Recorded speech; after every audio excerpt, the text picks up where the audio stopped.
นครปักเซประกาศสร้างต่างกลุ่มส่งเสริมกสิกรรมผลิตจำหน่ายเบี้ยใหม่และมอบป้ายกาไม้โอดอปแห่งศาสตร์ให้แก่2หัวหน่วย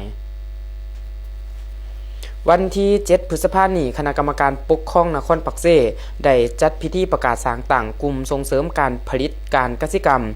ผลิตจำหน่ายเบี้ยใหม่และมอบป้ายกาไม้1เมือง1ผลิตภัณฑ์หรือโอดอปแห่งศาสตร์ให้แก่2หัวหน่วยก็คือ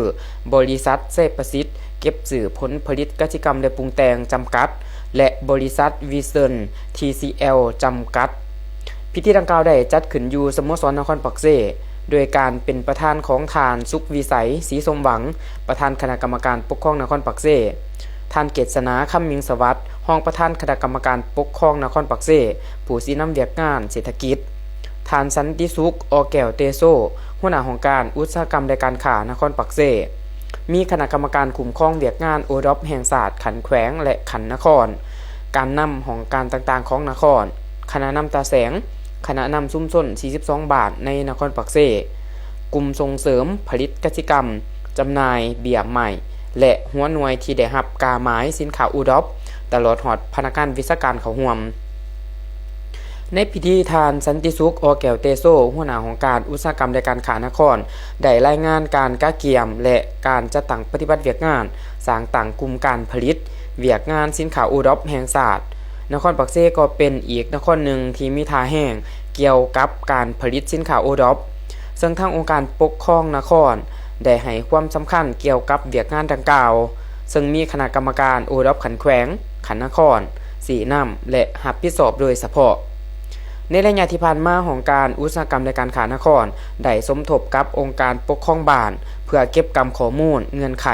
ท่าแห้งของการผลิตที่เป็นภูมิปัญญาของชุมชนท้องถิ่นแล้วสร้างเงื่อนไขเพื่อพัฒนาสินค้าเหล่านั้นให้ได้รับการปรับปรุงและพัฒนาทางด้านคุณภาพมาตรฐานปริมาณโดยน้ำใสแรงงานวัตถุดิบทรัพยากรที่มีในท้องถิ่นและสินค้าเหล่านั้นต้องมีมูลเสื่อมีเอกลักษณ์มีความยืนยงมีการขยายตัวอย่างต่อเนื่องมาฮอดปัจจุบันนครปักเซสามารถขออนุญาตติดกาไม้สินค้าอูดอปแห่งศาสตร์ให้แก่หัวหน่วยธุรกิจและกลุ่มต่างๆได้แล้วจำนวน11หัวหน่วย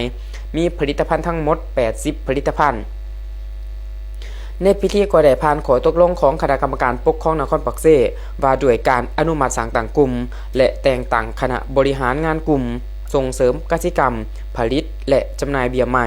โดยแมนทานนางสุขสวรรค์ค่ำสวรรค์สุขเป็นประธานกลุ่มจากนั้นก็ได้มอบขอตกลงอนุมัติสร้างต่างกลุ่มให้ประธานกลุ่มและมอบใบอนุญาตนำใส่กาไม้สินค้าและมอบป้ายสินค้าโอดอปแห่งศาสตร์ให้แก่บริษัทไส้ประสิทธิ์เก็บสื่อผลผลิตกสิกรรมและปรุงแต่งจำกัด